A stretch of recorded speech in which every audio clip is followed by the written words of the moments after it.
Okay, hello everyone, and welcome back to episode 5 of Weekly Oscar Talk.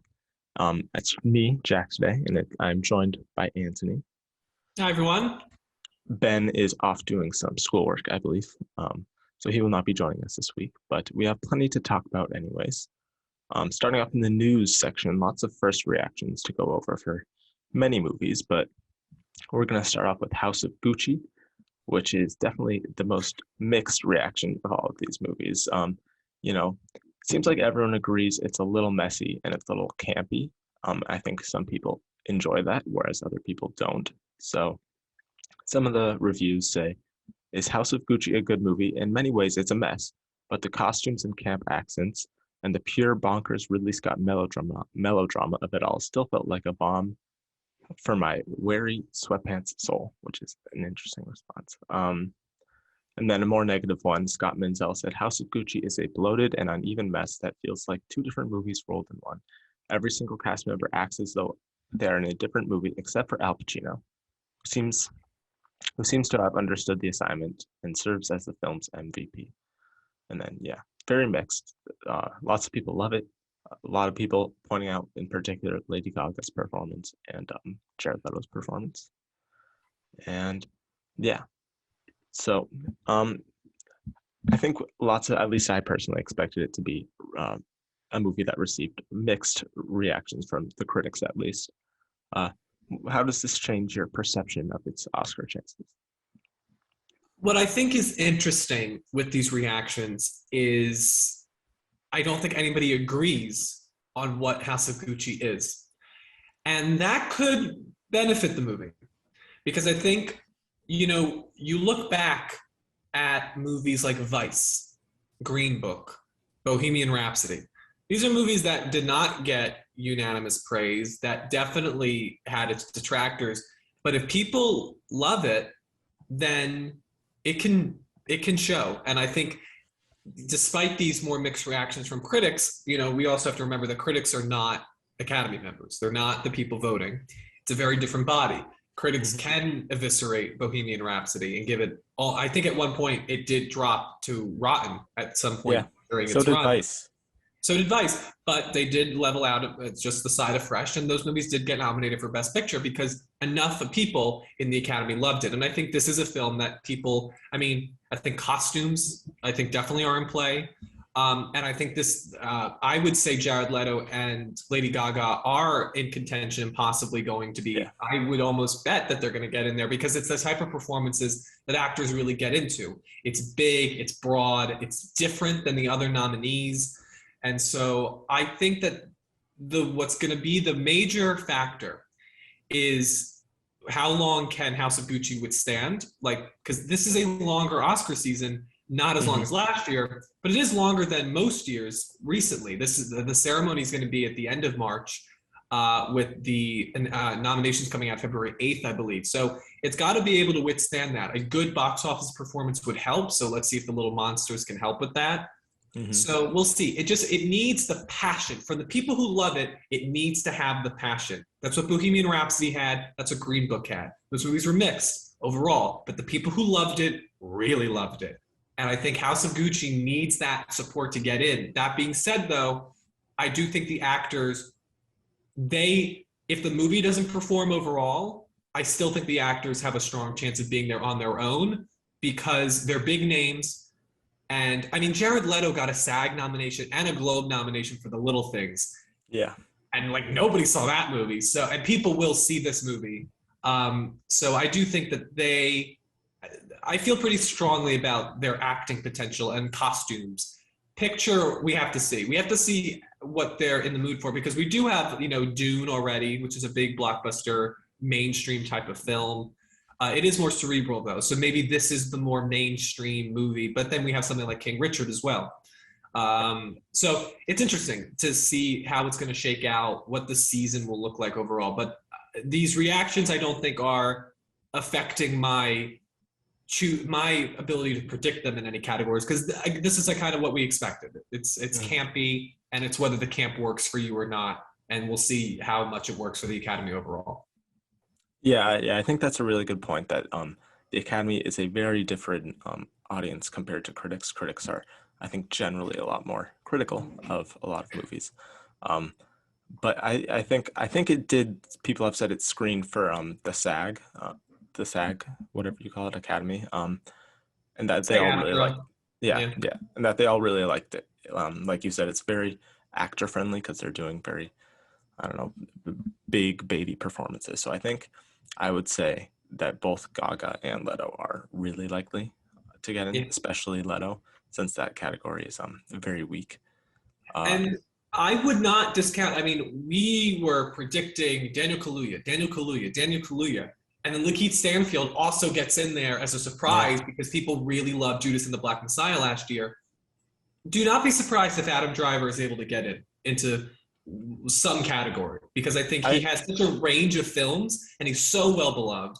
And I do mhm, think there's a lot of people who feel bad that Joaquin Phoenix was so brilliant in Joker that they couldn't give him the Oscar for Marriage Story because that really was that him and Leo were three of the best actor performances of like the past decade.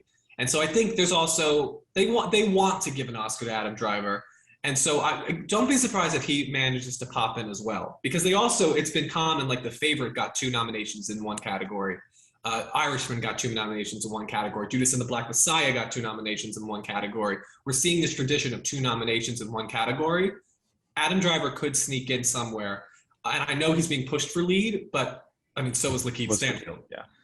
I would say if this movie's gonna get two in, I would say Al Pacino is probably more likely, sadly, than Adam Driver, because I think he is in the reviews at least getting more notice than Adam Driver is. Poor Adam Driver's in like three big Oscar movies this year, or more like two, and that wasn't really a big Oscar movie, but he's in a lot of In big my heart, it movies. is. Yeah, That's the real um, song. Let's hope.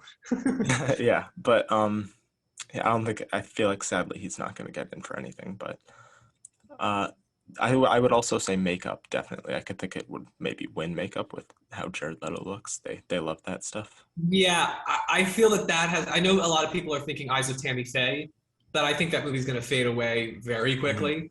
And I do think House of Gucci. It's people are just going to see it, and they're going to.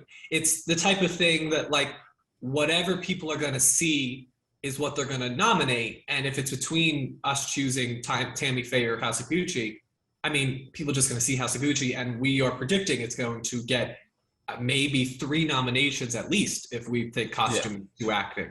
I mean, that's pretty good for a makeup. I mean, Bombshell got I think Charlize for Best Actress, Margot Robbie, and then makeup, so it only got two yeah, nominations. So I do think Best Makeup. You're probably right on that. That it could take that. yeah. I would think it has a good shot because they like that stuff. And then in terms of picture, I would have it like I don't know because there's 10 slots this year, which does really change things up. If this was a normal year, I would have it probably just missing. But I do think it could be like that number 9 or number 10 that could sneak in. But I'm not completely sure. We'll have to see once it actually releases in just a few weeks, how everyone feels about it. Yeah, it needs to perform at the box office. That's the first test Mhm. because I think any blockbuster needs support behind it. That's why In the Heights is not in this conversation, unfortunately, because it just did not perform at the box office. Yeah. And I also think it's a little hurt that Lin Manuel Miranda has another movie that's probably Yeah. better in Yeah. contention, and Encanto as well. So they've got him covered. Yeah. He's um, got everything. he's got everything. He's good. But so it has to perform, and Stars Born did very well. So we'll see. Um, it's teetering on my list right now. I currently don't have it on my list, Mhm. but we'll see. We'll see. It's Yeah. definitely one to look out for. Yeah, definitely. Definitely one to look out for. Yeah, so that's House of Gucci's first reactions. Um, the next first reactions we had, speaking of, we were just talking about it. Tick Tick Boom, Lin Manuel Miranda's I think it's his directorial debut for film, It right? is, yeah. Yeah. And I Um, don't think he's directed. I mean, he might have directed some regional productions, but he didn't direct In yeah. the Heights or Hamilton, which were both Okay. directed by Thomas Kail. So this is his directorial debut, probably in Yeah. many mediums. Well, the first the first reactions came out. I believe it was screened at the AFI Film Festival, and they very good reactions.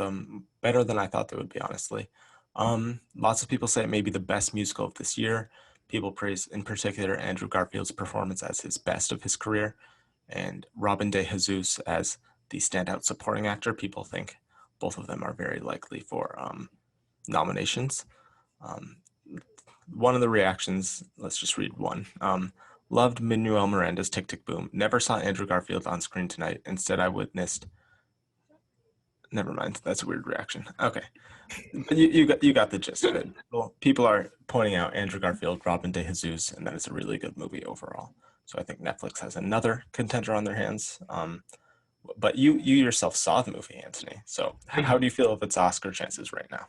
I did. I will share my review later in this vid. But as for its Oscar chances, the thing with Netflix is they've got to pick one. When They always do too many.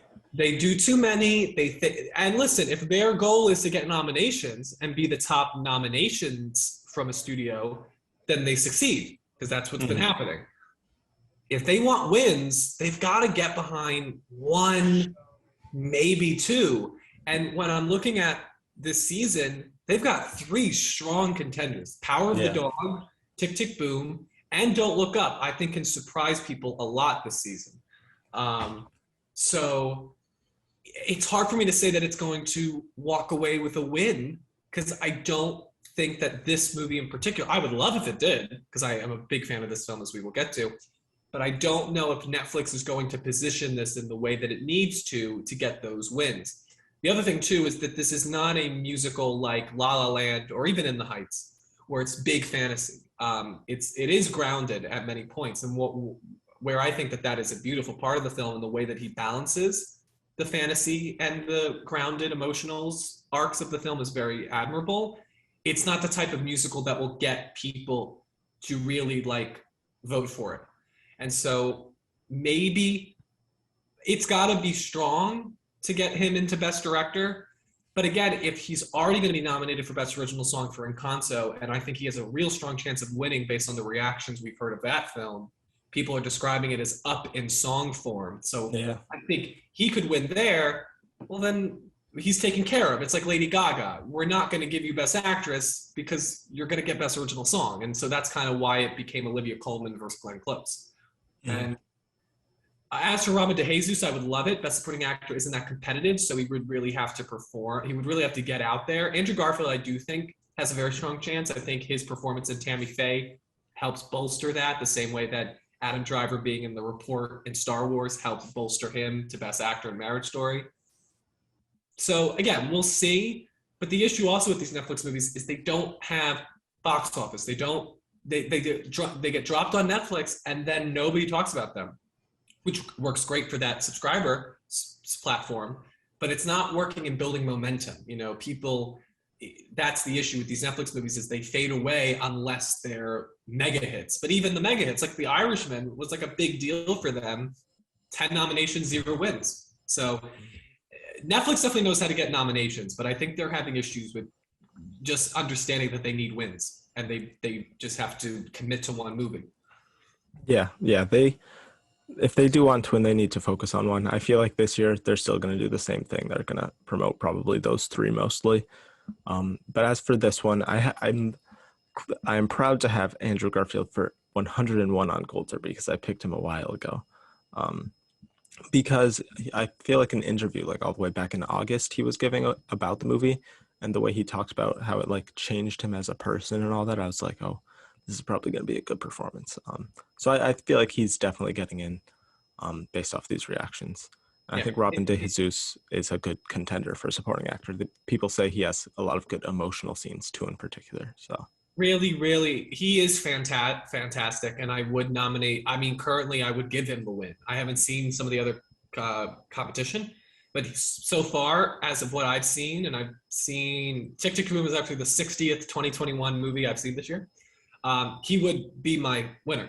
So he's great, but he's not a huge name. So. And again, with Netflix, it's hard to get seen. So I do think he has a lot working up against him, but he's definitely deserving of a nomination. I just think the movie is worthy. We'll see what happens. We'll see how it's campaigned. It's going to come down to the campaign with this one. Yeah, definitely. I And as for director, like you said, I don't think Lin really has any chance. I think maybe in a later movie he directs, but for this one, especially since the field is so crowded this year, I don't think we even have room for like a foreign director to get in. So I don't think he would get in. Yeah. And then picture, maybe I think if there's 10 spots, but I'm not completely sure about that either. It's currently I think 10 on mine because Yeah. I think the passion and the surprise that they think this movie is eliciting could help it as people discover it. And in a year that has so many musicals, I think one should be nominated. I feel like one is Yeah. kind of destined to be nominated. And I think this we'll talk about Belfast a little bit because I do think this has a little bit of being the Ricardos, but this movie definitely is about the creative process and the hell writers endure to create their art.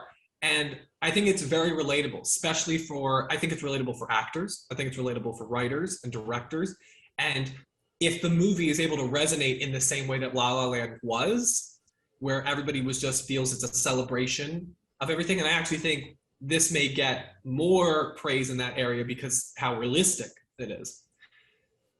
That could help it to get to Best Picture if it gets that support. So Yeah. we'll see. It's a very interesting film because it's not a typical musical, but at the same time, it does have a lot of the bells and whistles that musicals need to get nominated. So we'll see. Yeah. I think it has a pretty good shot. I just checked and it's my number 10 right now as well. So Oh, there you right on the outside. Maybe Yeah. could sneak in. But yeah, we'll talk about it a little bit more later in the review section. Um, Next in the news, Leonardo DiCaprio is set to play cult leader Jim Jones in a film from the Venom writer, which is an interesting choice. Do you think this movie could be an Oscar play? I mean, I read about it. It's a very disturbing story, this Jim Jones guy. I'm not sure exactly what he sees in it. I think it could be a good potential for performance, but I think the writer would concern me a little bit. But what do you think of this? Yeah, I believe it's Kelly Marcel, correct? Is that the Venom writer? I believe so. Because Let me she double check. also wrote Fifty Shades of Grey, too. Huh? That was so she's definitely a commercial writer, which I think is Yeah, interesting. Um, the project alone, I think, yeah, this could get him an Oscar nomination and possibly a second win. I mean, it's such an interesting story. I mean, for those of you who don't know, this is basically the Daenerys Targaryen story. It's somebody who everybody loved and supported, and then like completely like as he went off the edge, they followed him, and type of thing. And so I think it could be really interesting. It could be very surprising. I think the Kelly Marcel. It depends on the director too. I think the director is key yeah. here. But Kelly It's Marcel, actually yeah, it's Scott Rosenberg writing. Rosenberg is writing. Yeah, he's writing it. Oh, okay. So then take back what I said about Kelly Marcel. I guess is that Venom 2? Or did they co-write That's Venom? the first Venom. Interesting. Interesting. Um, maybe you can edit that out.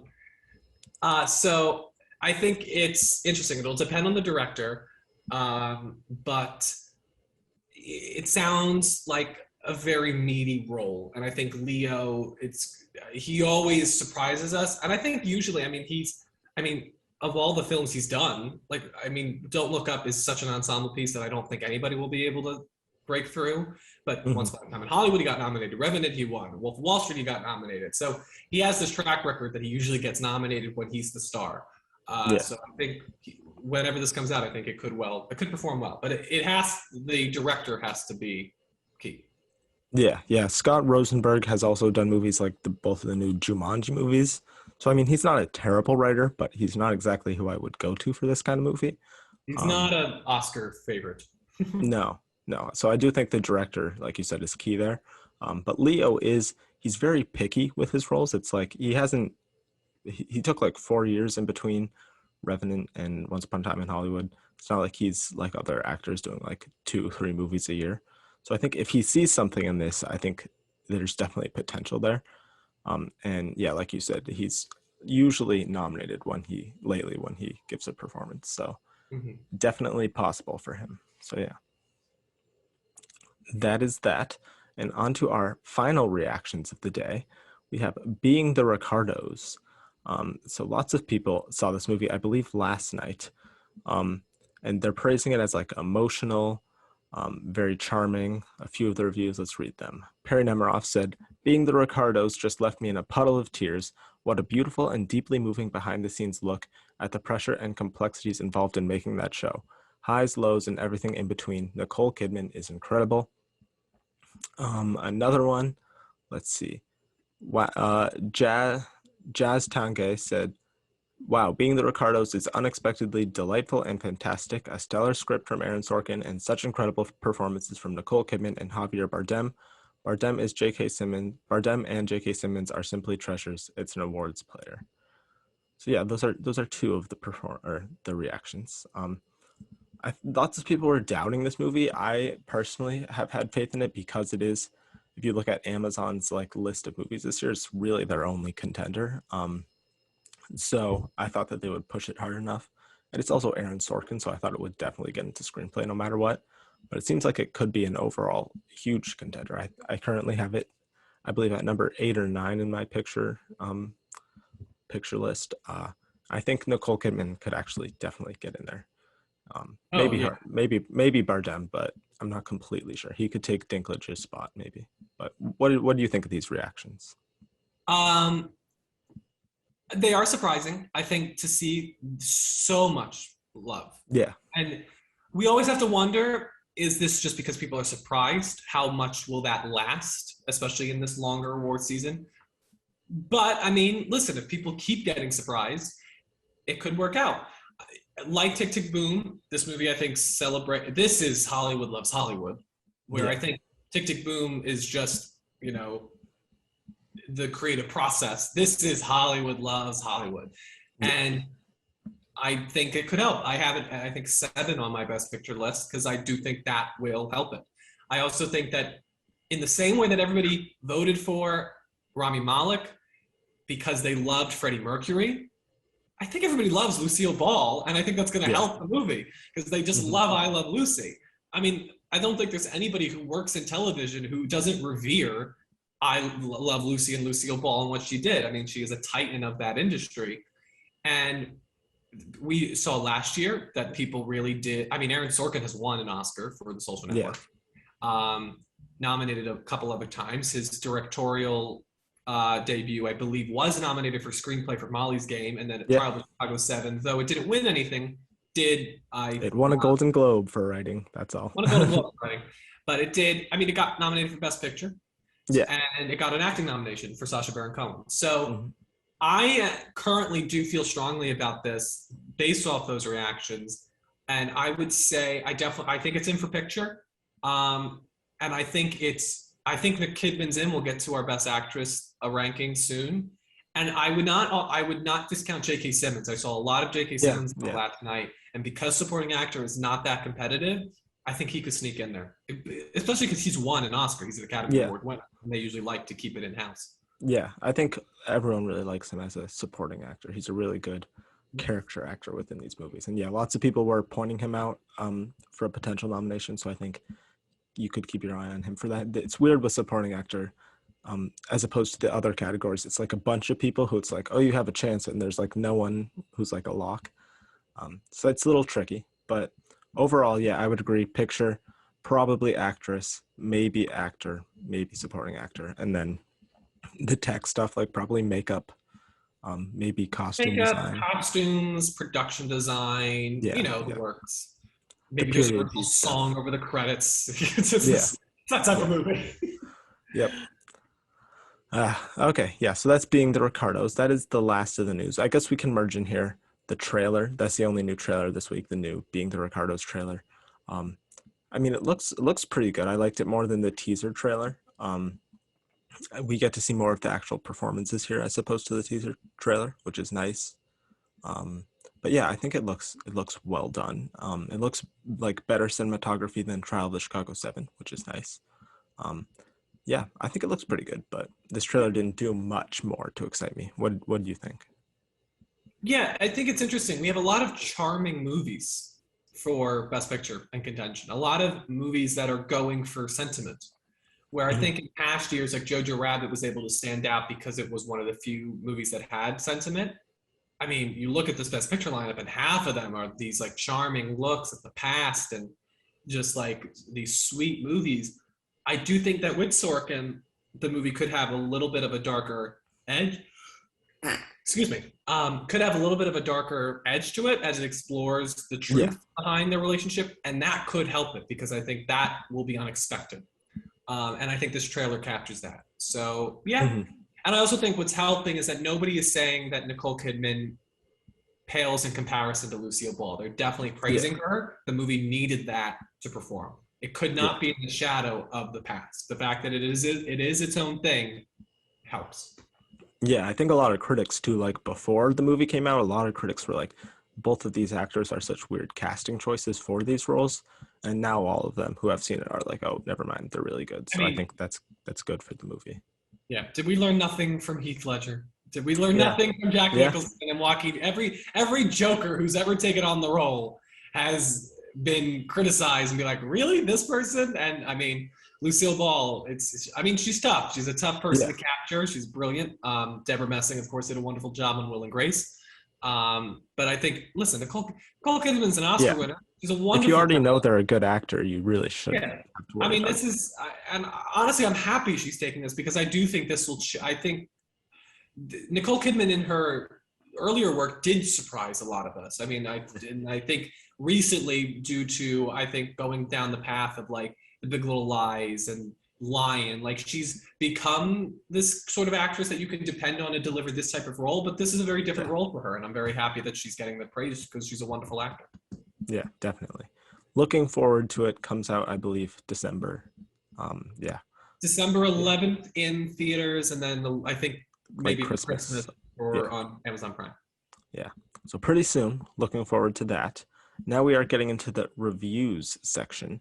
So I guess we'll start off with the one movie I've seen, and then we can have Anthony do his movies. So the one movie I saw this past weekend was Passing. It is directed by Rebecca Hall, her first directorial debut, um, starring Tessa Thompson and Ruth Negga. And yeah, I won't give away the plot too much, but it's more about their relationship and the racial issues at the time more than anything. And it's shot in black and white, and a lot of the theme is like Ruth Negga is a very light-skinned black woman, and she can pass as a white woman in this time, and that's why it's called Passing. And Tessa Thompson can also kind of do that, whereas her husband, who is not as light-skinned, cannot pass. So it's kind of about, especially when it's shot in black and white, I liked that creative choice because it kind of like just shows the contrast between the two different sides. And yeah, all the performances here, I think, is what I would say is the standouts. I know Ruth Negga is getting a lot of the attention in terms of like, oh, she could sneak into supporting actress, which I think she could. She's really good in this. Um, she's like the definition of what I would say is like a really good supporting performance. Um, and Tessa Thompson, though, I think, in my opinion, gave an even better performance, probably because she has more screen time. But I feel like she should be getting more acclaim for her performance here because she was really good. She carried the entire movie. It's mostly about her and her experience with Ruth Negga, who is this old friend coming back into her life. Um, and yeah, overall, I would say Tessa Thompson was a standout. The direction was really good. The pacing was a little weird at points, but it's a short movie. It's only, I believe, like an hour and a half, so it wasn't too bad. And Alexander Skarsgård is also in a small supporting role here, and he is very easy to hate here. Yeah, He seems to do I that don't. well. Yeah, they Yeah, do. Big Little Um, Lies.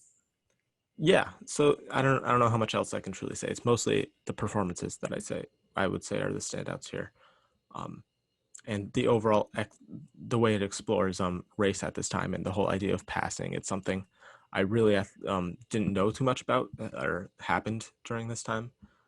So yeah, it was really interesting, and I think it was overall really well done. So it's a really good directorial debut from Rebecca Hall. I would suggest checking it out on Netflix.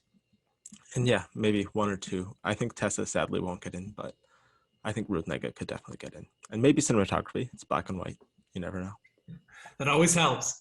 It does. It does. But we have, I think, two other black and white movies, don't we? We have Macbeth, Belfast. yeah, Yeah. so we'll Lots see. of black and white this year. Yeah. There's a But speaking great of, oh, there's a go great ahead.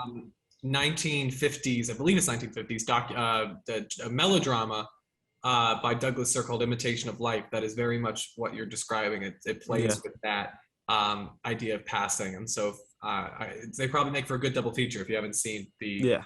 Imitation of Life film by Douglas Sirk. Check it out. Yeah. Your description of passing made me want to rewatch that movie and then watch Passing. Yeah. And this movie is, I think, shot and like designed in a way that it sounds and feels like an old time movie, like it came out during the time it takes place, which was really well done. I think it worked really well here, as opposed to like Mank, where I personally think it didn't work well at all. So I would say this did a much better job at that. But yeah, really good movie. I'd probably give it like an 8 out of 10, 7 or 8, 7.5. There you go. 6, 5, 4, 3. 6, 5, 4, 3. Definitely on a 1. Yeah, I would say 7.5. Good movie. So yeah, speaking of black and white movies, Anthony saw a huge Oscar contender that is black and white that we just mentioned. Current probably front runner to win Best Picture, Belfast. What did you think of this movie? Yeah, current front runner, something I think is going to peak real quick. Yeah. Listen, I think Kenneth Branagh is a very interesting filmmaker and that you never know what you're going to get. I really enjoyed Murder on the Orient Express, his remake of that. Thor, of course. Yeah. I think one of the more average superhero movies, but one that's fine nonetheless. And then Artemis Fowl came out last year, and it's one of the worst movies I've ever seen. Yeah. So he's a very interesting filmmaker. With Belfast, he is looking back to it's semi-autobiographical. He's looking back on his past Irish childhood. And it's centered around this family. Catriona Balfe, I think is how you say her name. And Jamie Dornan are a husband and wife who have to decide whether to leave their town in Belfast amid a lot of religious persecution between Catholics and Protestants. And this is also set, but it's told really from the perspective of a young boy played by Jude Hill. And I found this film very saccharine, very hallmarky. It didn't really have a lot of purpose. And I think when you see, I think by the end of the film, and it even dawned on me halfway through, you could totally tell that Branagh was going for Roma meets Boyhood. And I think he misses the control and the cinematic prose that those Cuarón and Linklater had. Because this movie, frankly, doesn't, you're kind of watching it, and it's charming. Like, it didn't feel like long or boring in any way. But you do wonder, like, what's the point of the movie? And it just doesn't seem to be saying all that much. It has the bells and whistles that it like, oh, it's about religious persecution and it's about, family and immigrants and yada, yada, yada, coming of age. But it's nothing about it is said in a very intriguing way. It feels very simple, which in terms of an Oscar campaign could work out for it. But I don't think people are going to be praising this movie in 5 months. I think they're going to, if it's the front runner now, I think people are going to get a little tired of it because there's not much substance to the film. And and there really isn't craft really on present. I mean, there's a couple of nice shots, but there's nothing that I really take away from the film overall, except for Balfe's performance, who is stellar. She is the standout. She gets a monologue that is great, and I think it's between her, Dunst, and Jessie Buckley for The Lost Daughter for contention for Best Supporting Actress. And she could win. She could win because Balfe is really stellar here. But she's really the only thing I can say that I truly think is the standout. The rest of the movie feels very generic. It feels very Oscar bait in terms of it's just sentimentality without any substance. So it didn't really work for me. It was not and I'm usually a fan of, I love Boyhood. Boyhood's one of my top 3 favorite movies of all time. I loved Roma. So I feel like this movie could have worked for me, but it just didn't, it wasn't able to do anything, I think, deeply original. And because of that, it felt very tossed off. Yeah. Yeah. Makes sense. I mean, I haven't seen it yet, but I've seen some of the reactions from people who I usually agree with, and seems a little mixed. Like some people aren't getting the hype. Um, I feel like this movie, lots of people, because I believe the last movie that won Best Picture that wasn't screened at a fall film festival was The Departed, I believe. Sounds correct. I'm going through them all. That sounds correct. Yeah, because I we believe haven't had so. a big blockbuster win in a Yeah. while. So yeah, So most people usually think it's going to be a film that's screened at a fall film festival that's going to win Best Picture. This is definitely, I would say, the front runner of those all. But I feel like I don't know. I just don't feel like it's going to win picture. I'm not yeah. feeling it. My current prediction for Best Picture, and I know this may be a little surprising, I think it's going to be King Richard. Because Oh, I think King Richard is the type of movie that has sentiment, but I think people are going to really fall in love with. I think Will Smith is a guaranteed win in Best Actor, so it already has a win there. yeah, And I think it could be the type of movie like Green Book that people just really fall in love with. And I think unlike Belfast, King Richard has the undercurrent of a the racial tones of the film that I believe hmm it explores. I haven't seen it yet, but yeah, I'm gonna put my as far as right now. Well, I feel like I know the Academy. We've had a couple great years of Best Picture winners with Nomadland and yeah, Parasite. We're due for one of these like head yeah, scratchers. And I'm gonna say if it's between King Richard and Belfast, I am going to predict that King Richard is going to be the one that takes the sentiment award. hmm But we'll see. We'll see. We have to see the film. yeah, yeah. Right now, I think my prediction is also weird. I would probably say West Side Story right now. That or that or maybe Licorice Pizza. I could see also possibly winning. Um, Yeah, I think those we would be talked my about it top last two. week. I see Licorice Pizza being the Jojo Rabbit of this season. I think it gets Yeah, beloved and maybe it gets screenplay, but I don't think it's. I think it's too broad and too particular. I mean, that's the thing with Paul Thomas Anderson. He's revered by a smaller faction than what's needed to win these Best Picture. yeah, yeah. So we'll see. We'll see. Yeah, so that's Belfast. Next up, how about Tick Tick Boom? How was that? Andrew Garfield, Um, all that. Yes, as I've already alluded to, I love this film. It is currently in my top three alongside Oh, Nine wow. Days and Spencer. I think, as somebody who, La La Land is my favorite movie of all time, and this is the best movie musical I've seen since La La Land. I think it Oh, is wow. brilliant. I think Miranda is able to balance the fantasy elements of musicals that are inherently a part of this genre and this medium, and specifically the movie musical. I think that's key here. This is not a film stage adaptation. This is clearly a movie musical, and there are choices made that I think are brilliant in adapting this material. So he's able to do the fantasy very well and the visuals, but the grounded emotional arc here is so impactful. If you deem yourself an artist or a writer or a creator of anything, you should see this movie because I think this movie captures the hell that artists endure to create their art, but also the importance of making sure that that art doesn't get in the way of their own life because that's what inspires their art in the first place. All the musical sequences and numbers are really well done. Andrew Garfield gives his best performance of his career. I think it is by far, he is emotionally affecting. He is hilarious. He is so heartbreaking. Every emotion, he plays every emotion throughout this movie, and he is able to captain it in such a captivating way. Robin DeJesus is the spoiler, though. He is a really, it's a discovery in this film. He is like Garfield. There are moments that he is hilarious, and there are moments that he just has you break down in tears. But the whole cast is great. If you are at all a theater kid or a Broadway fan, this movie is like Broadway Infinity War. Like there is a number I'm not going to say because it was such a surprise to see this, but there is a number in this movie where there are so many Broadway cameos. It was like being in a candy shop. It was like, oh my God, it's you and you and you, and you're all singing together. It was so much fun for this Broadway fan. So yeah, I could not speak more highly of this movie. I think Lin-Manuel Miranda makes such a brilliant debut here. and I do think it's one of the best movie musicals I've ever seen. I just really, really love this film, and I got the chance to see it in theaters. I believe Cinemark's theaters are screening Netflix films.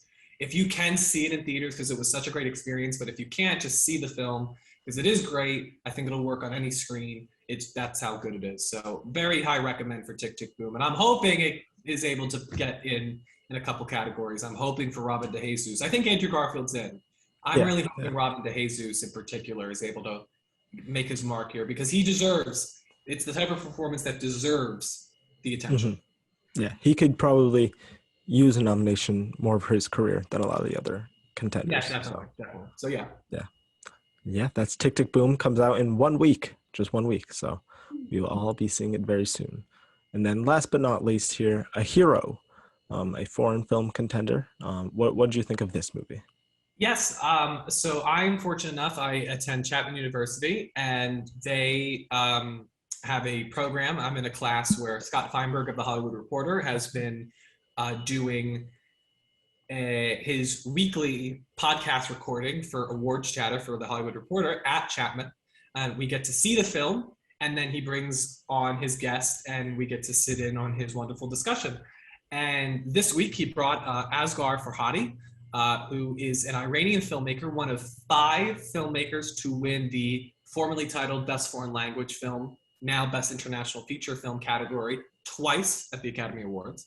And his latest film, A Hero, I think could get him a 3rd. I think it's going to be between A Hero and Titane, Julia Ducournau's film from France. I think that's going to be the race in that category because I think this is a brilliant film. It was such a treat to hear him talk, but the movie was a treat in and of itself.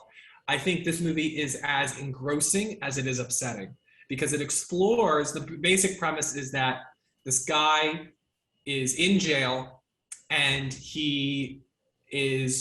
something happens where he is in possession of a lot of money that could help pay off the debt. That is the reason he's in jail. And he chooses not to and be a good Samaritan, but as the lies in his stories start to be poked at, his whole world and the people around him, it comes undone. It's one of the best liar reveal stories I've ever seen. I'm usually not a fan of liar reveal stories, but this one does it extremely well. And I think the reason they do it well is because Farhadi knows what he wants to say, and he says it in such an engaging way. The execution of the ambiguity of this film is particularly noteworthy. It's the type of film that you never know who you're rooting for because you'll be against somebody because you want to help this guy, but then you're like, wait a second, that guy's saying the truth. He's making the point. So why do I support this guy? The ambiguity is truly, really mesmerizing to behold. And the entire film captures the heroic narratives that are created thanks partly due to social media. But when people create these heroic narratives and then start believing in the falsities that those narratives create and the way it can impact so many people's lives when you start believing in a reality that doesn't exist. The writing is top-notch, the direction is very well done, but the acting is particularly impressive from the entire ensemble. I hate to say it, but if this was a American Hollywood ensemble, it would be a SAG nominee in a heartbeat, hands down.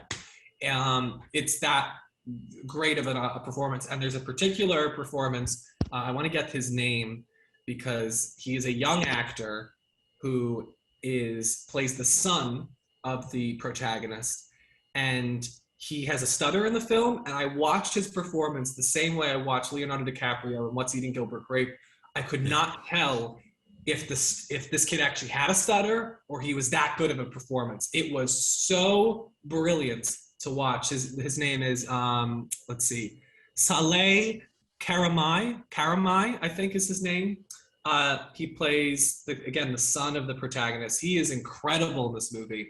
So definitely high recommend on A Hero. Again, this is the Iranian nominee. This is what Iran is pushing for their feature film, international feature film category, and I believe it will get in.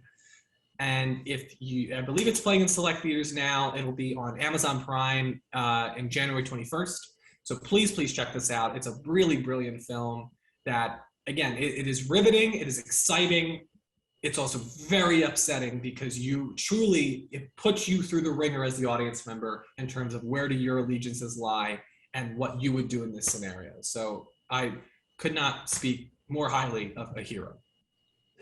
Sounds very good. I want to check it out. I don't think anywhere near me is playing it, sadly, so I'm going to have to wait till January. Yeah. But I will definitely check it out. Yeah. Mhm. So those are all our reviews. I also saw Red Notice. I would just say, don't watch that. If you just don't. Yeah. Okay. So those are all the reviews. So now we're moving on to a new thing we're going to do around here. So each week we're going to put a spotlight on one of the categories and talk about where we are currently, prediction-wise, for who is going to get nominated.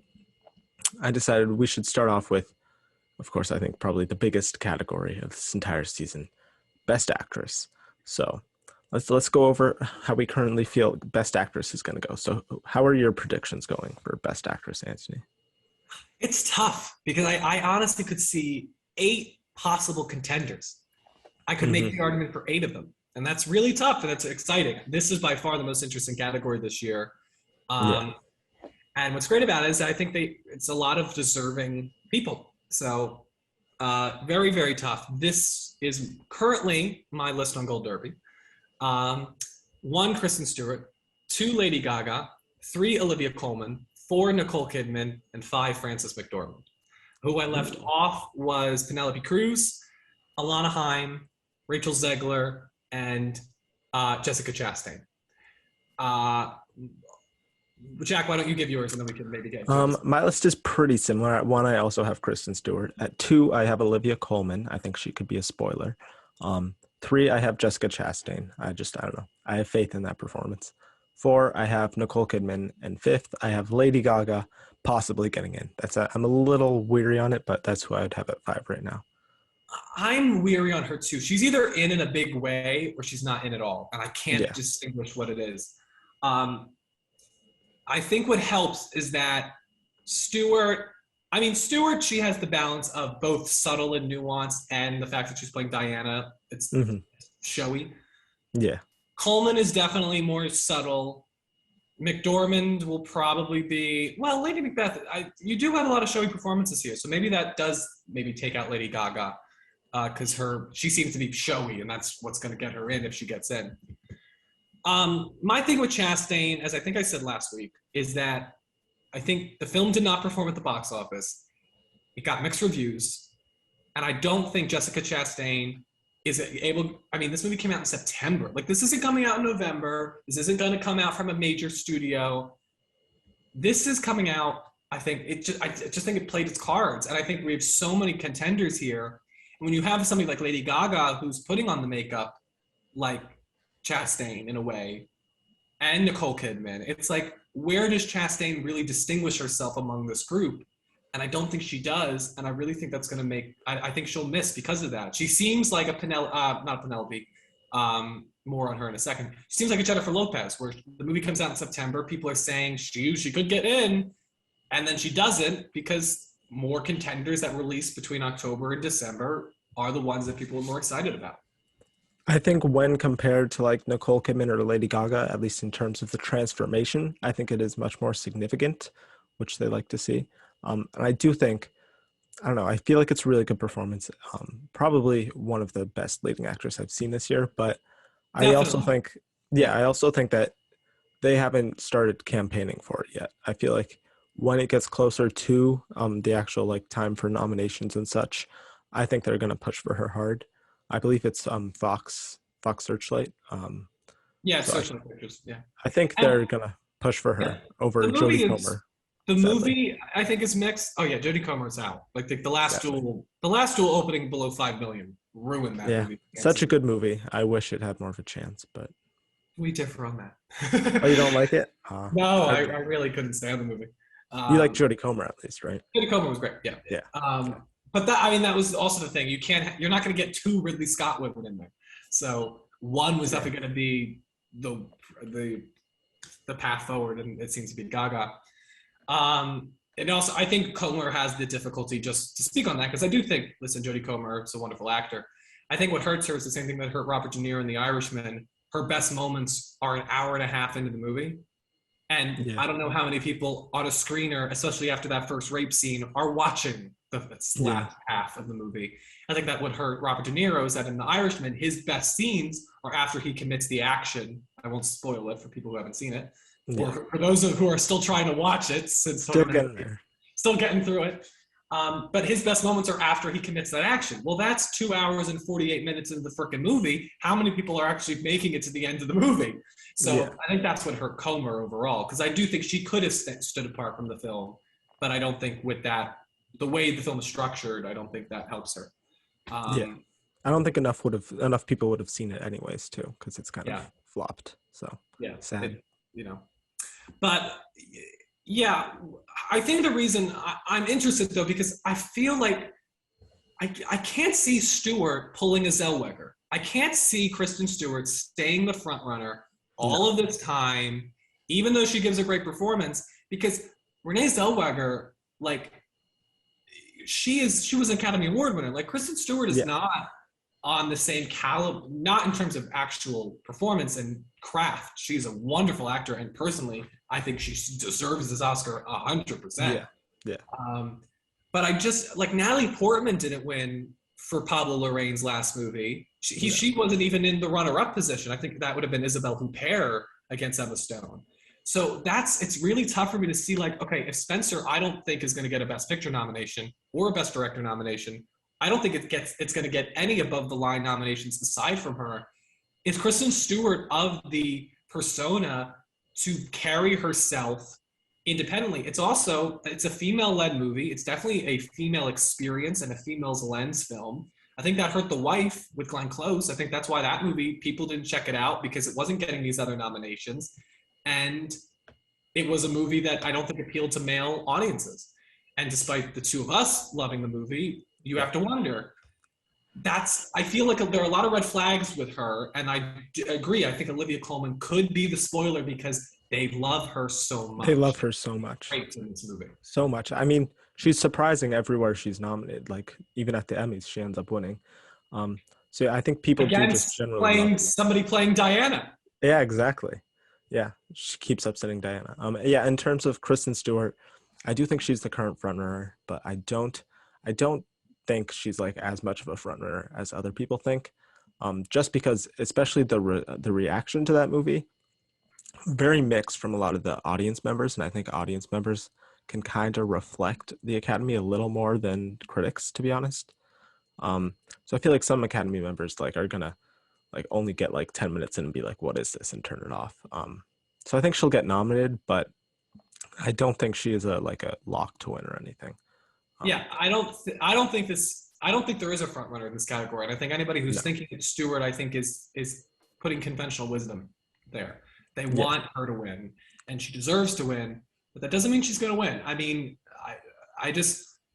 Renee Zellweger was, now to be fair, Kristen Stewart does have a similar narrative to, her own history in the media and paparazzi to Diana. That helped Zellweger because her arc was very similar to Judy Garland's. That's the path forward. I think that would be the path forward if she was going to take this, because, I mean, honestly, I really think we may be discounting Nicole Kidman. If Nicole Kidman really shocks and surprises, that's your Judy of this year. Don't be surprised, because I think she's great. She seems great. I think less so with actress. I know an actor hasn't won Best Actor without their movie being in Best Picture since I believe Jeff Bridges. So it's been a while. I know it's a little more inconsistent with actress in terms of that, but if Spencer sneaks into picture, I would say, oh, she's probably going to win, but I don't think it will. And I think movies like Being the Ricardos probably have a better chance of getting into picture. Oh, if Spencer gets a Best Picture nomination, then I would call them. Then that's it. Stewart's in. It's the same thing with when Marina de Tavira got nominated in Supporting Actress for Roma. Then I was like, oh, then Yalitza's in. Then we don't have to worry about that. Sorry, Emily Blunt, you're done. If Spencer gets in for picture, then I do think it's over, and I think Stewart will win this, because then you see that there is support for the film overall. If Stewart is the only support for the movie, then we have an issue because Yeah. I think we've talked about it. House of Gucci could get nominated. I think Being the Maybe, yeah. Ricardos will get nominated. Definitely, Lost yeah. Daughter could get nominated. Tragedy of Macbeth will get nominated. So I don't think Tragedy Macbeth is going to get nominated for picture. Oh, I haven't it's- addressed Frances McDormand yet. I feel like when she's in lead actress, she usually wins. Well, she usually loses when she's in supporting actress. And I don't know. I hear her. I haven't seen the movie, but I hear she's not really a lead actress based on screen time. And I just don't think that. I think they're gonna like Denzel. They're gonna like the cinematography, but I just feel like that movie overall is not going to be a huge contender. So I don't think she's gonna get in I posit you Olivia Colman. for the Not favorite. people were saying, is she in the right category? What's going on here? But Searchlight stuck to their guns. They put her in actress, and she was able to pull off that upset. Yeah, because that people movie love was a Olivia big contender overall, though. People love Frances McDormand. I mean, look at last year. Everybody was doubting her the whole season, and I wasn't. I was like, they love her. It's a great performance. If she, stands out, she'll win, and she did. I think McDormand, and I look at the other people in contention. I already said I think I dispel the Chastain thing, though she still could get in. I don't think it's happening, especially without the Golden Globes boost that I think she would need if they were going to smartly put that in comedy, which that's not going to be a factor this year. Alana Haim, I think, could be Maybe. the Zendaya of this year. She is a surprise. She's a new talent. But I don't think she's able to muster enough to take down these other people, these other titans. Yeah. And then Penelope Cruz, the fact that Parallel Mothers is not the submission for that country doesn't show a lot of support for that movie. And I think it's very hard. I mean, look at none of the Parasite people got nominated in 2019. Antonio Banderas did, but Pain and Glory was nominated. Yeah. Marina de Tavira and Yalitza Aparicio, Roma was nominated in both categories. So I think it's very hard for somebody in a non-English film to get nominated at the Oscars if their film is not nominated in international feature. Yeah. That's why I took her out. I believe last week when we talked about it, I took her out because that movie is not going into international. So I don't think most people will probably even see it. Yeah. And then who else is left? We already touched on Lady Gaga, Stewart, Coleman.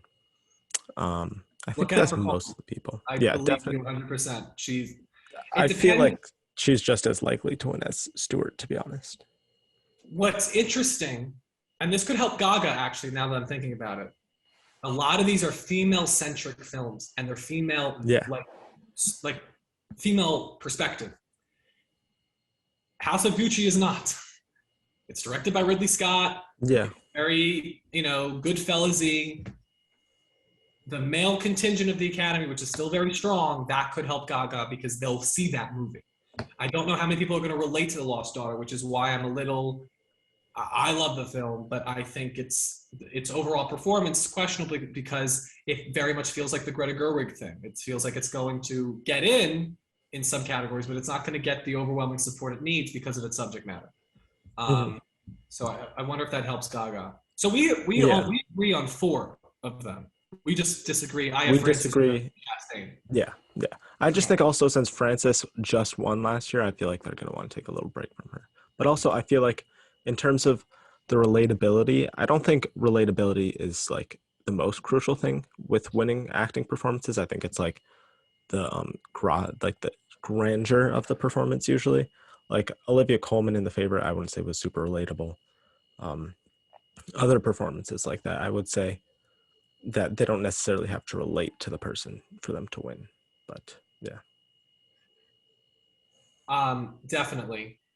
I'm interested though. You have West Side Story, your current frontrunner for Best Picture. I do, yeah. Rachel Zegler? I think she's in the same boat as Alana Haim. As I think people will see this movie, they'll say, "Oh, she's a good actress," but I don't think, especially with a competition, that she's going to get in. I think it will put her on people's radar. So when she is in another movie, she could potentially get in, but not this time. Okay, so Alana and Rachel are going to cancel each other out in your eyes. Yeah. Okay, I'm looking. Jennifer Hudson's not going to happen. No. Jennifer Hudson's not going to happen. The movie didn't perform. Yeah, August. What else is possible here? I don't see That's most of them, I think. Jennifer Lawrence and Don't Look Up. Depends on if she's able to stand Maybe. out. I don't. Yeah, I mean, she is an Oscar winner. she Had is. a great run in the early 2010s with Winter's Bone, won for Silver Linings Playbook, nominated for American Hustle, nominated for Joy. And Joy's an interesting thing because she stood alone. Yeah. And so she would be the only other person. But again, up against this competition, I think it'll be hard. Yeah. Yeah. And Swan Song did debut, and it's apparently all Mahershala. So, Yeah. People say it's like his best performance, which is exciting. yeah, it'll be fun. I mean, he's a great actor. And that Yeah. also, they went to Mahershala 2 years, like Moonlight 2016, 2018. Coleman could do that. Coleman could do that, but I also think McDormand I mean, that was the thing last year, is are they going to go back to her? Yes, they're going to go back to her. So the only thing that always stands in McDormand's way is that will they love her again? And honestly, I think McDormand has earned her spot as the not the new, because I think obviously Meryl is still Meryl. I think she's a new Meryl in terms of like, they're both able to just put out a movie and it gets the nomination because that's how much they're beloved. And I think Frances is like that now. If she puts out a movie, she gets in because they love her. And I do think Tragedy Macbeth will get Best Picture nominated. I think the fact that it's up for Best Actor and the crafts will go for it. There's mad respect for the Coens. So I think that she could go along with that in my eyes. Yeah. I feel like they do need to like the movie in order for her to get in and win or just be nominated. Like they liked Three Billboards. They liked Nomadland. I don't think they're going to like Tragedy of Macbeth to the extent that they liked those movies. Okay. I think it's a little too artsy probably, and they also aren't huge Shakespeare fans overall. But how many artsy films do we have this year? I mean, we have Power of the Dog.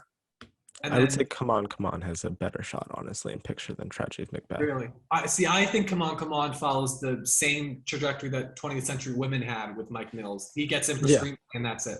Yeah, I could see that, yeah. Where I do think there's going to be, I mean, it's a big movie. I mean, you have Denzel Washington, Frances McDormand, which Coen is it? Joel Coen, I think. Joel, yeah. Those are big names. I think it could well perform, and I think it's Apple and A24 together maybe can get it in there, and it maybe, yeah. Again, I think Dune is cerebral, but it's a blockbuster. So I think Power of the Dog and Tragedy of Macbeth could be the two indie artsy movies, and then you have a bunch of other more mainstream crowd pleasers. Yeah, I would have it in my top 15. I would have it probably in one of those outside shots, but right now I don't have a ton of faith in it overall. But currently you still have, because playing my cards, I do not have West Side Story on my list. I don't think it has a chance. For picture overall? Yeah. Oh, wow. I do have faith in that. I have a lot of faith in that. It feels like Mary Poppins Returns. It's like, it's this movie that's beloved from the past, from the 60s, and then everybody thinks just because it was beloved from the past, it's going to play. When people see it, they're going to be like, it's West Side Story. Like, it's not like what. I feel like it's going to be a little different though. Like Steven Spielberg and I think Kushner, who wrote it with him, is his name. They said that they changed a good amount about it to make it more relevant. We haven't really had a situation like this ever in the Academy, that like a past Best Picture winning movie has been remade in like English. By one of the greatest living directors. I know, it's interesting, and it's his first musical. I mean, we'll see. I'm interested in the movie, but I just can't see, like, I mean, I feel like the best place that movie has to perform in the above the line is Ariana DeBose for supporting actress, and even there, I'm not predicting her currently. Yeah, so, I think she would be my 5th spot, but I think it'll get in like all the texts, like every single one, pretty much. We'll see. I mean, Dune's gonna win a lot of them, but I think West Side Story will still get nominated for most of them. Costumes, production design, maybe cinematography. Some of those shots were breathtaking in the trailer. I'm not completely against it. I mean, I love Spielberg. Yeah. He's up there with Chazelle and a lot of my other favorite directors. I feel like it feels to me very Mary Poppins Returns. It feels like this movie that people think has this Oscar pedigree because of the past, but itself doesn't have enough to withstand these nominations. And I just personally don't see it happening. But who knows? We shall see. We Yeah. shall see.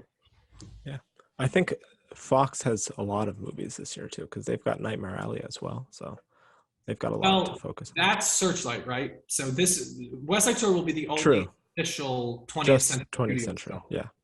So, which could help, but I also think like, again, we'll see. We'll see. It's Yeah. a very interesting, as you said. It's a remake of a Best Picture winner, directed by a two-time Best Director winner. So it's a very interesting combination. And yeah, we shall see. We shall see I just how think many they're going to different eat it up. They could very well. Definitely possible. If it does well in the crafts, it could make its way to Best Picture. It's very different. It's funny.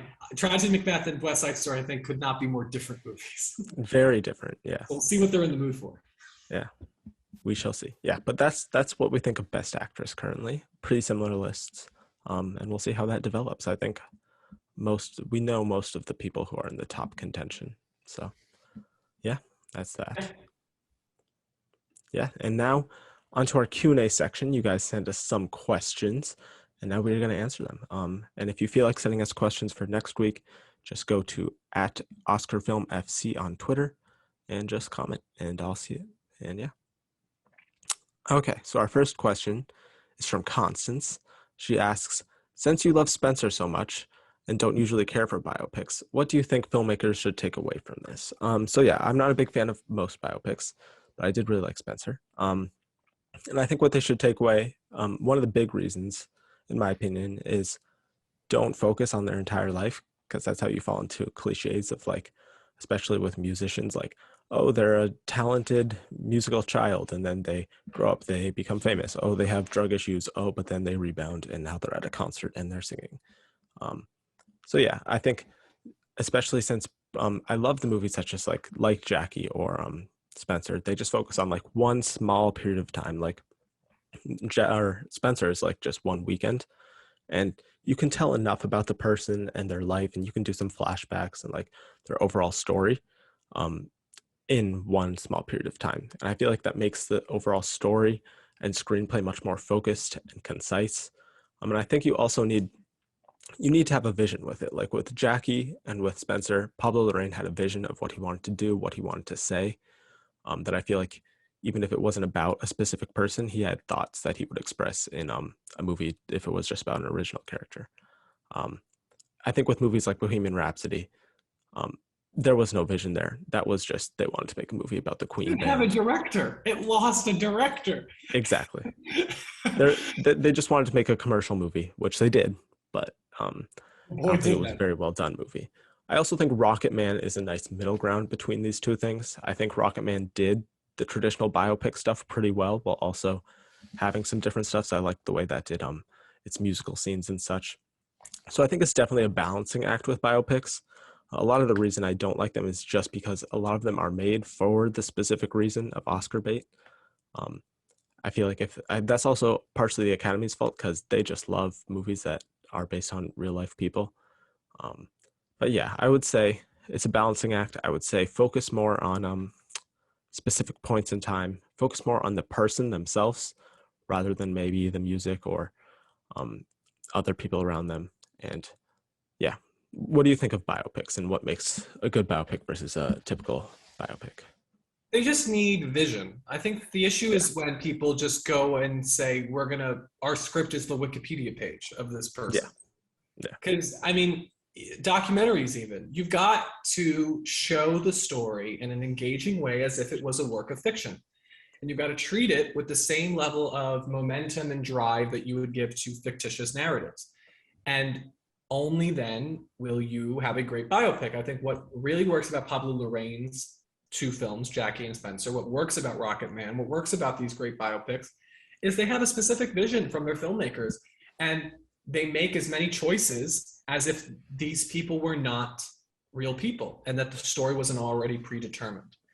That is what I think makes a great biopic. And the films that really work, like Spencer, are the ones that have a theme to them that are unique to the filmmaker telling them.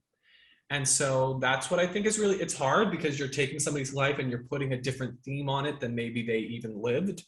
But great filmmakers can balance it. And I think Lorraine is one, and Spencer, that's why Spencer is great and why we both love it and why it's your number one, my number two of the year. Yeah. It's a lot of artistic vision there, which I think, as we both said, is very important for all movies, but especially biopics. Yeah. So our next question comes from Emac. He says, what do you think the format of the show should be this year? Should they finally bring back a host or have multiple people hosting like recently? I didn't like last year's show directed by Soderbergh. Should they have it be similar to the tone of that year? So last year, I was mixed on last year. I think at the start, I really liked it. The way they were shooting it, the way it was more intimate. I liked the way it was done. I think they totally messed up all the goodwill that was built up with the way they handled the ending and the order of the category. So I think overall, even if people did like parts of it, especially me as dumb, especially towards the beginning, they're not going to go with that style just because of the backlash. I don't think they're going to do a host either. I think they'll probably do multiple people. Yeah, they won't do a host. And I think it'll be like probably 2019 was similar to that. What do you think? I think that first off, the thing about is that we won't get what we had last year because we're going to be back in the Dolby Theater. We're going to be, it's going to be, you can't do an intimate setting when there are thousands of people in the auditorium. You just can't. As much as I did enjoy that, a lot of the speeches, I think something that we should take from last year is don't cut off the speeches. Allowing these winners to actually say what they want to say was beautiful. Thomas Vinterberg's speech, heartbreaking. Daniel Kaluuya's speech, and Yu Jung, hilarious. I think that is something we need to do because, frankly, I don't need to see these bits. That's not why people are going to watch the Oscars. No. So let the people who win speak and don't cut them off. One of the funniest things I will ever remember is when I think the Lopez's won for Remember Me for Coco, the music starts to play as Robert Lopez says, and I just have one last thing I want to do. And that's to dedicate this to my mother who recently passed away. And the music went, and like they just cut off. Because of course, you don't want to play off this person as he's dedicating it to his dead mom. So I think we need to get rid of playing people off and just equate that into your runtime. But I don't necessarily think we need like the intimacy of last year, though I did enjoy it. Yeah. I don't think we need a host. I think if you just have like the Tina Fey and Amy Poehler's and the Maya Rudolph come out at the top, get people energized like Steve Martin and Chris Rock did for 2020, come out, get people energized, bring back Janelle Monáe to do a weird song about coming alive, and then we're good. And then just do the show. I think you need to show the clips. I think it's really important for a lot of people who have seen these movies, show the clips. It's so important, the acting clips particularly. Like the fact that they didn't show it last year and they had like people like Laura Dern like describing the performances. It's just I really like that. But I like the describing thing, but I think if it's between the two, I would show the clips because I think that'll get people more excited and tune in more. I also think that it would be, I think what they did really well last year is I think they gave the Jean Hersholt Humanitarian Award on the telecast. Do that again. That was really great. And don't put Best Pictures third to last. I think it's always supposed to be last. It's supposed to be last. I don't know what the hell they were thinking. I knew what they were thinking. It was just we knew what they were thinking, but it's just like when that happened, I was like, okay, Soderbergh was allowed to look at the envelope. Yeah. Like, I can't believe you would make that call without looking at the envelope. This crazy thing. But that's the good thing. He wasn't even there. That made it even worse. So awkward. He wasn't there. And Joaquin Phoenix, not the best person to love him, but like he's not the type. I mean, I think he dealt with it. He didn't harp on it.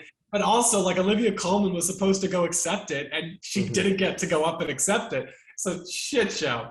She wasn't there. Also, I think she was zoomed in. Olivia Colman. What, zoomed in? I think Olivia Colman was zoomed in. Yeah. Well, whatever. She was supposed to accept the award on his behalf if he won, and he didn't. She didn't. It's crazy. Anyway, that won't happen. But they keep managing to do this. I mean, La La Land, Moonlight, this. I mean, It's usually one award show we get one of these crazy things. So, but I do think directly to the question, I think there is a balance to find between honoring the work and doing it in the big glam way while also being intimate. Yeah, I agree. Yeah.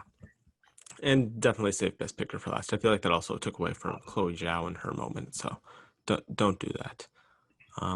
And poor Anthony Hopkins, who gives one of the best performances of his career, one of the best performances a deserving win of that category. Him, Casey Affleck, and Daniel Day-Lewis, I would argue, are the best winners of that category of the past 15 years. Yeah. And now that's what it's remembered for instead of this great work. It's completely ridiculous. Don't Such a good performance. I love that performance so much. He was deserving. So good. Yeah. But so was Riz Ahmed, so was Chadwick Boseman, so was Delroy Lindo, who wasn't even in the freaking category. I know. That was get rid of Gary Oldman. Best actresses this year. Best actor was great last year. Yeah, Best Actor was really good last year. So our next question comes from Joseph. He asks, speaking of biopics, name some other biopics that haven't been done yet that you think can contend for Oscar Gold. Could be about a famous person still alive or deceased. Do you have any ideas here? I feel like they're doing a lot of them. Bradley Cooper, I think, is directing and starring in a Leonard Bernstein documentary. Yeah. Or not documentary, biopic that I think that could get him an Oscar, finally. Got the Elvis biopic. Yeah, it's interesting. I mean, there's a lot of people. I mean, of course, there's a lot of people. I mean, the great thing about humanity is we're witness to a lot of great individuals. I think over definitely the past year. I mean, I'm sure Tom Hanks playing Dr. Fauci, I think, is something that might happen before he ends, or Tom Hanks playing Joe Biden might happen. Maybe that's his last hurrah. Get that third Oscar. But it's interesting. And Joseph, maybe the Kevin Feige story. He'll play himself. God, no. I think, maybe we'll get like John Lithgow to play. Maybe a Stan Lee biopic would be cool too. I think that'd be cool. I would love a Stan Lee biopic. There's a great biography called Excelsior. If they adapted that, I think that would be really great. Because one of the things I love about Stan Lee, it's why I love Marvel, is that he was able to ground the fantasy for the first time. Yeah. Spider-Man was so popular because he felt real, and that you could see Spider-Man walking on the street, that you could be Spider-Man. That was never done before in fantasy storytelling. And that's why I think Marvel is so popular. It's because they feel real, more real than any other big franchise. And I think Stan Lee doesn't get that credit. I mean, just look at what happened when he died and Bill Maher did that awful, horrible blog post. It's just like, I don't think people understand what Stan Lee truly did for the entertainment industry. And I think he's up there with Walt Disney and being one of the most influential members of it. So Stan Lee biopic would be great. I would definitely sign off on that. Yeah, especially right now when pretty much all of the market is superhero movies. You have to thank him a lot for that.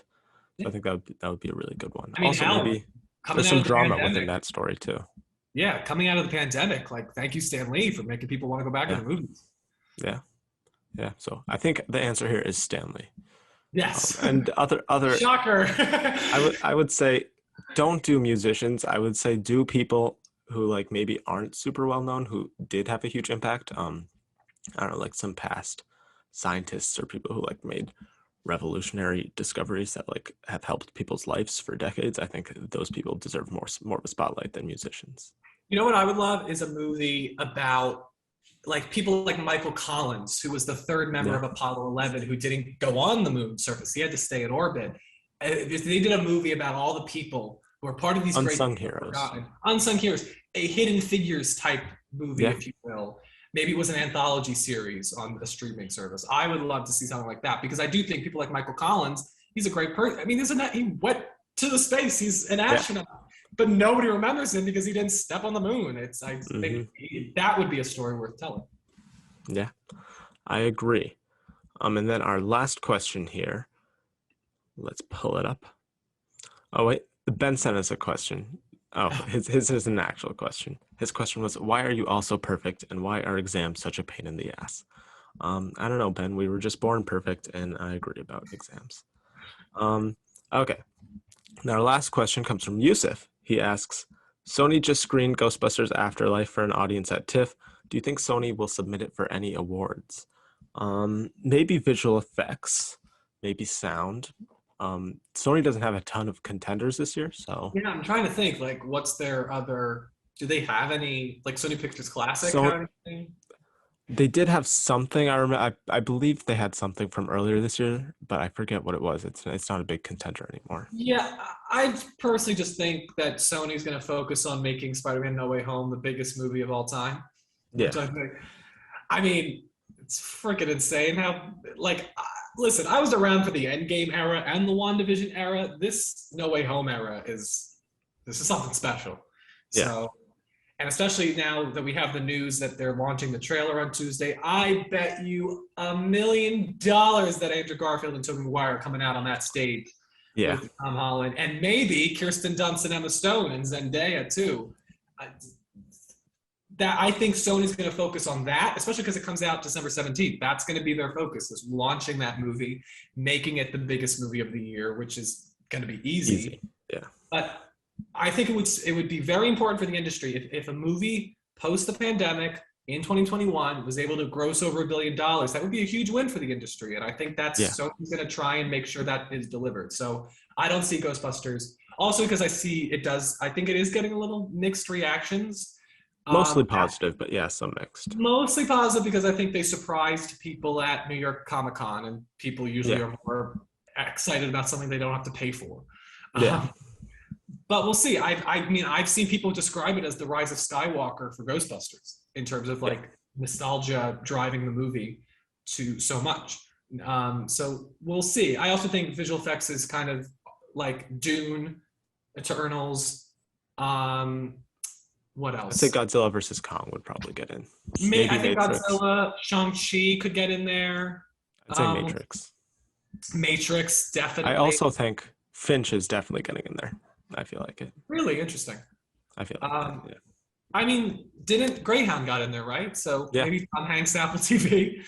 Maybe they're pushing for it a lot too. I've seen a lot of interviews with the VFX supervisor. So it definitely could. What's the other one? Oh, Nightmare Alley too, I think. Maybe. Because I mean, they usually like 1917. I mean, the visual effect was like Mank, like more basic, like small visual effects. Yeah, I mean, the visual effects for 1917 was film editing. So I mean, Nightmare Alley I think could get in there, especially because we'll see what the creature is. Who it is. Maybe it's Doug Jones. So we'll see. Sony Pictures Classics this year only has Parallel Mothers, Mothering Sunday, and Jockey. And Jockey's going to HBO, so they don't really have anything. I was like, Jackie? Natalie Portman? Jackie. Jackie 2, the sequel. Yeah. Again, as we talked about with Penelope Cruz, the fact that that's not the submission for its country, I think kind of takes that movie out of the running in a lot of these categories. Yeah. But we'll see. I mean, Pedro Almodovar is a very well-respected filmmaker, so he could get in. That movie could get in because they like him. So we'll see. Yeah. So I think that about does it for this week's episode.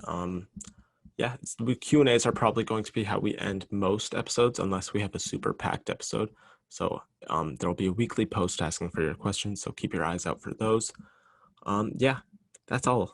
If you want to comment your actress predictions down below, go ahead and do that. And thank you all for watching. Feel free Let to us like know, the video. do you think between the two of us, who has a better shot, McDormand or Chastain? I'm interested. I would say I think that they should say Chastain. I think they should do McDormand. I'm interested because I think nobody's seen Tragic Macbeth, and I don't think anybody saw The Eyes of Tammy Faye. No, lots of people. No. Oh God. We'll see. It'll be very interesting. We'll see. Maybe have to put up a poll. We'll see. Thank you for watching. Like the video, subscribe, all that fun stuff, and we will see you next week for episode 6. Bye, everyone.